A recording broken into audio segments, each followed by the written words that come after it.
back to a brand new video. Now this is going to be a long one. I'm going to educate you on some disability facts or just things that you probably didn't know that probably happen with a disability, or things that you just assumed that are not true.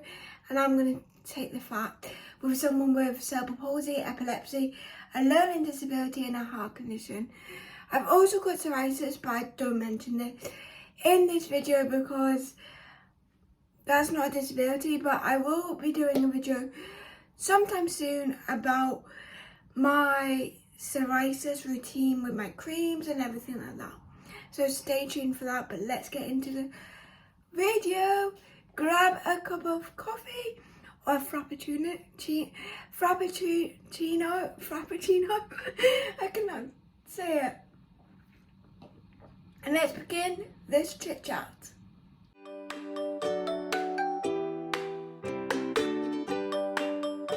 So the first thing we're going to be talking about is epilepsy. Now, I've not had a seizure since 2014.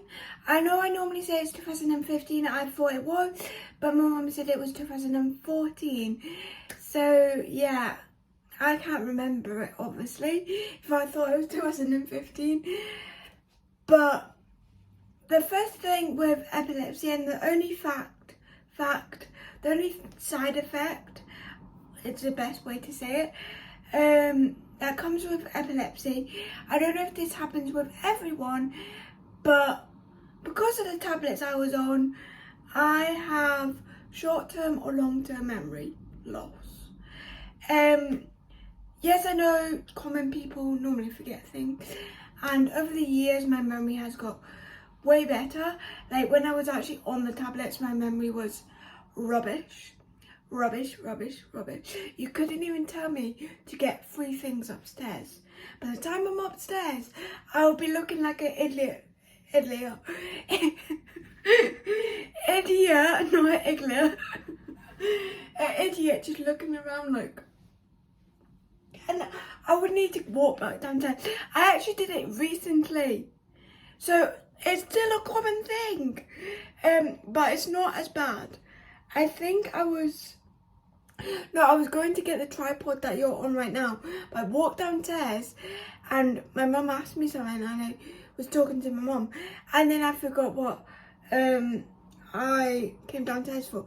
It's the simple things like that, like my brain can just get easily distracted and then I will forget it. So it's got better over time because obviously 1, I'm not on the tablets anymore, and 2, I've not had a seizure, touch wood, for many years.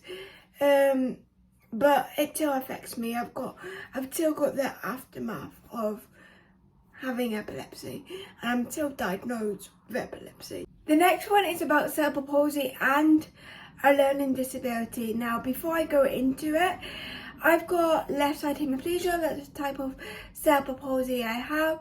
I've got mild left side hemiplegia, and how I got it was a stroke to my brain, or I had a stroke and it led to a mild stroke and it led to a bleeding brain, and now I'm here.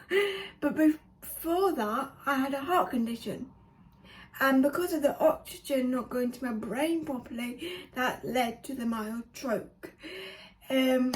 Yeah, so now I've got epilepsy, cerebral palsy and a learning disabilities. There's a little bit about my story, but I've got a whole playlist of my disability stories and loads of videos, entertaining ones and educational ones. But the next one is with cerebral palsy and a learning disability, we are working more than you think. Now there's 2 ways of thinking this. So with cerebral palsy, well, I've got cerebral palsy and a learning disability, but if you have a learning disability or cerebral palsy, just one of them, you can still think it this way. So with cerebral palsy, I cannot grab that, like, I'm trying to grab something right now, it's failing. So that took me that long to grab that, and the way I'm holding it, I cannot turn it around. That is the way I'm holding it.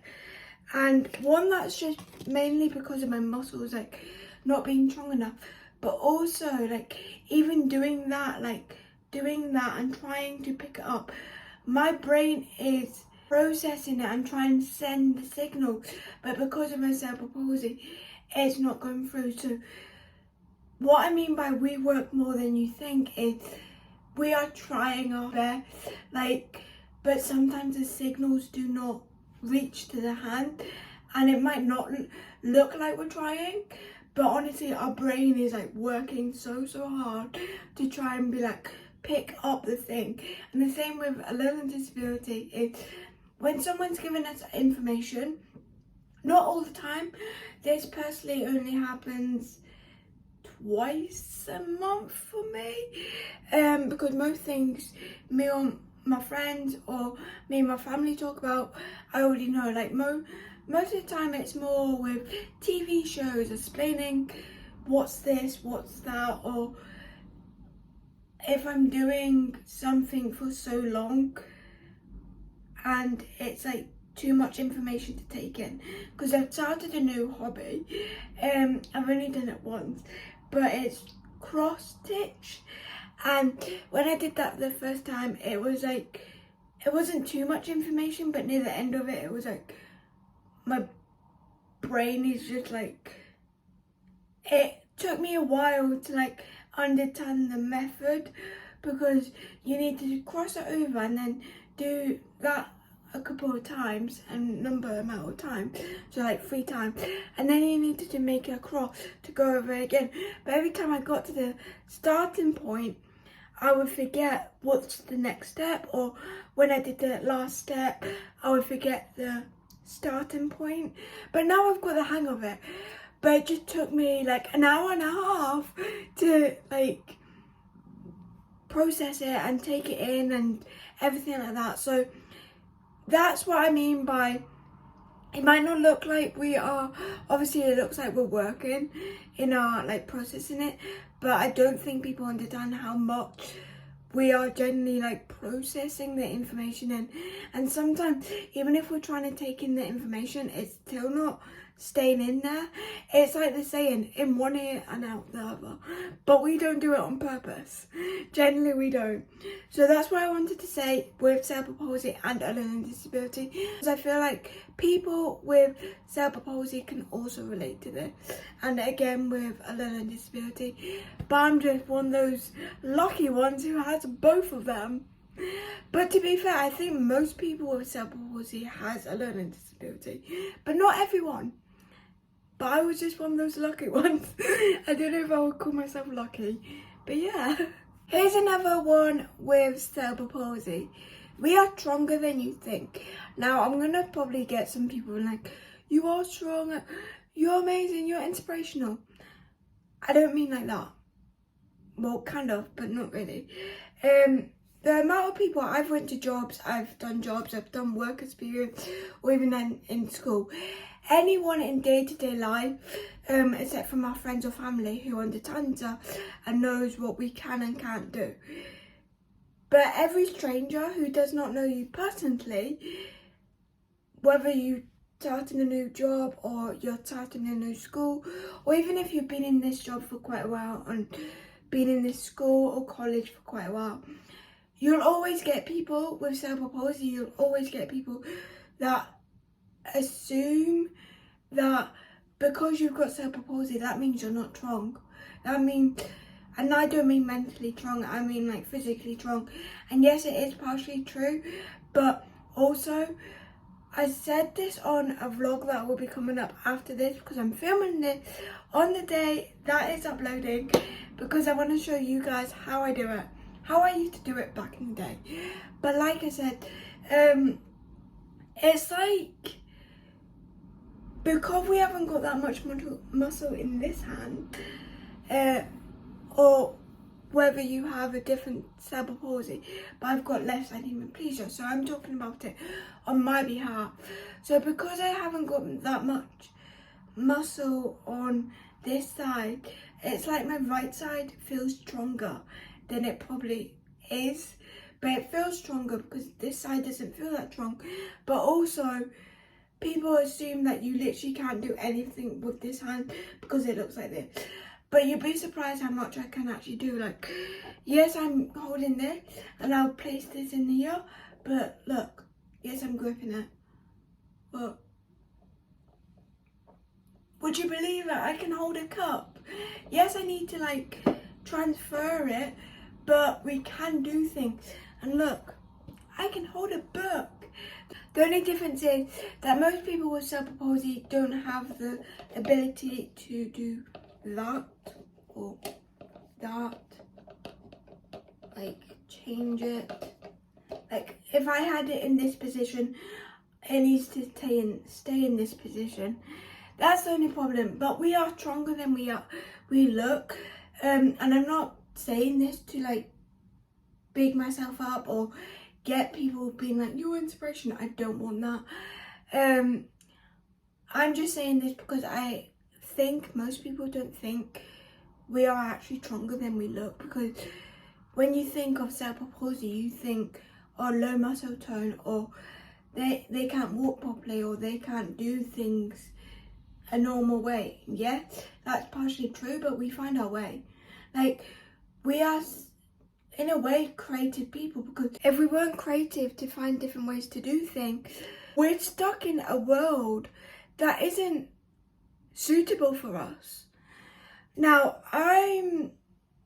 like I said, I've got mild cerebral palsy, so this world is kind of more suitable for me than other people, but there's not that many wheelchair places. There's like, my friend Jodie, who's a TikToker, and I mention her quite a lot, but I mention her because there's two different scales, like, and I know she wouldn't mind it, but I guess she would need to check, is there any wheelchair lifts or like lifts for me to be able to go up and down just to go shopping.